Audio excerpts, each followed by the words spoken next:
What is happening, everyone? The football therapist here. Another video this week. Getting ready to break down our Dynasty wide receiver rookie rankings. Let's hit that intro.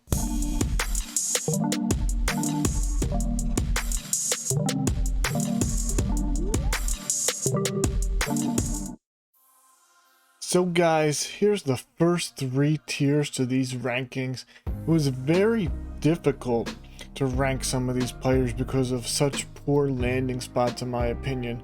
But let's start it off with Jamar Chase, easily my wide receiver one, lands in Cincinnati. He's going to be an elite receiver in this league. I loved what I saw with him at LSU. The guy was an alpha receiver with Justin Jefferson on the field. He's worth a top 6 pick in superflex rankings in my opinion. I think that depending on your team needs, you could potentially go Harris if you need a running back. If you need a quarterback, obviously they're more valuable in superflex formats. You may want to go that route. But Chase to me is the secure elite prospect that we see at the wide receiver position. And I think that he could be a really good top 5 fantasy receiver for the next few years, in my opinion. The second tier here, these are guys that I'm a little iffy about, but they have that high ceiling. Devonta Smith, I mean, we know what he did last season. He had an extraordinary year winning the Heisman. He lands in Philly. Analytically, for me, his profile is good but not great. I think that landing in Philly, though, makes him a bit more appealing than Rashad Bateman, who to me was my analytics guy. He was the elite breakout age, the elite receiver for the last 3 years in terms of the profile. What he did that at Minnesota was extraordinary, but landing in Philly for Smith is huge. I think he becomes the alpha right away. I don't know necessarily if Jalen Hurts will be there long term. It could hurt Smith, it could help him, but to me it's a little bit more secure than Rashad Bateman, who lands in Baltimore and they don't really throw that much. There's not going to be much volume, so he's basically working off being super efficient.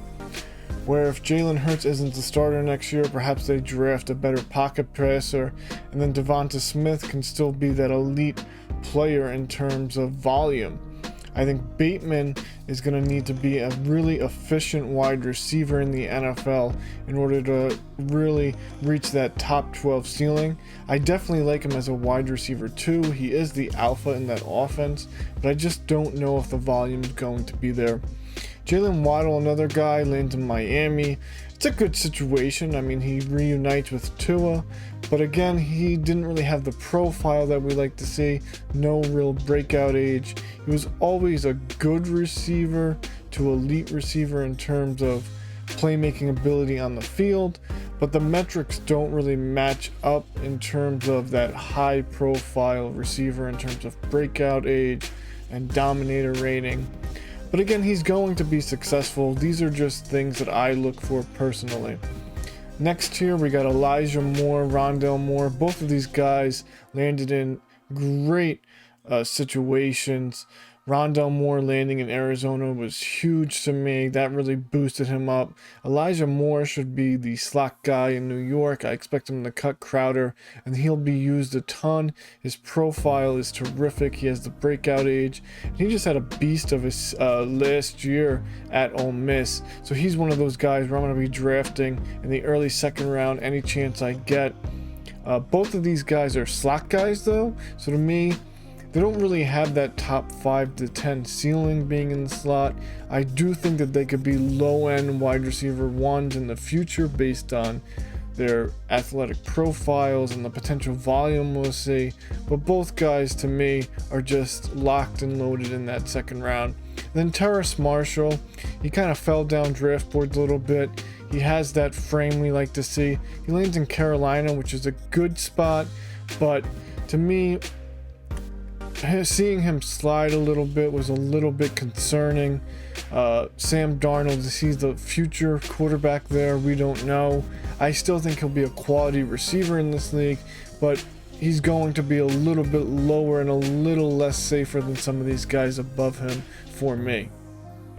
So guys, this last tier of my top 12, I want to point out these are guys that have some potential based on landing spot or the profile we like to see, or even just have that draft capital that make them a little bit more secure potentially, depending on what happens.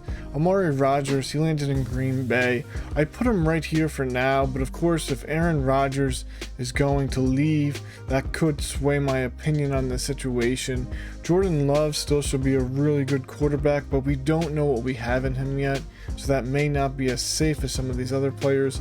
But for now, if Aaron Rodgers is there, this guy is a great value pick in the late second. We have Diami Brown going to Washington. Really good situation there. He'll jump into that number 3 role in the slot easily. Potentially could get some volume with Fitzpatrick slinging it around. So to me, he's another late second round guy that I'm worth taking the risk on. Amon-Ra St. Brown went to Detroit. No real competition there. He should slide into a starting role immediately. Of course, that team is kind of rebuilding, so the long term is questionable. But for now, he's a really safe late second round player who could potentially help your fantasy teams right away. Kadarius Toney went to the Giants. He got that first round draft capital, which is elite, but his profile has a lot of question marks. I mean, super late breakout age, never hit 1,000 yards in a season. He wasn't an alpha wide receiver. They're going to have to use him in a lot of different ways in an offense that already has a lot of weapons, so it's a bit concerning for me. But because he got that first round draft capital, he has to be in my top 12. He has to be in this tier.